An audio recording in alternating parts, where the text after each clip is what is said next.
Hey YouTube, we're going to go over what you need to make a DIY pool winterizing lid to take out all the water out of your lines. So I was looking to purchase this item. Looks like they don't sell this, so I decided to make it myself. All right, so we're going to go over first off the tools you need.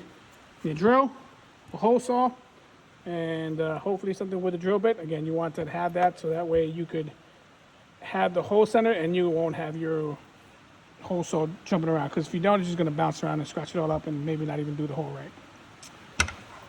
Yeah, so you have your hole saw, your drill, adjustable to tighten down the nut, a flat screwdriver for the hose clamps, and then a Dremel.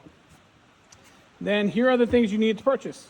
So you're going to need 2 tub drain gaskets. They're 2 5/8 by 1 1/16. So you need 2 of those, a 1.5 inch adapter with a lip that's smooth and then the other end that has a thread. All right, and you will also need a 1.5 to 1 1/4 grommet and a nice setup from that standpoint. And then you're gonna need a vacuum. So I got a wet dry vacuum with a 1 7/8 outlet, and you'll see why this all comes together. All right, so first, you're going to need to, again, use a hole saw, make the hole. Next, you're going to need to cut a portion of this adapter. If you look right here, see the half circle?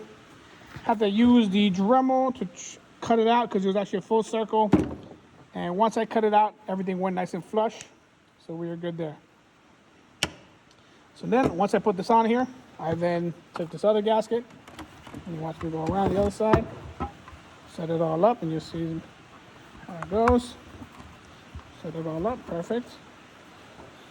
And you screw this on. You screw it on nice and tight, and then you have a solid connection. All right, granted, you can't see this all put together because I'm doing this one hand. Once that's all set up, you then take your 1.5 to 1/4 inch adapter, you plug it up, and then boom. So now you have your DIY lid. Fairly easy to do. Just took me about half an hour, but with the right tools. So good luck. I hope this helps you out, and enjoy.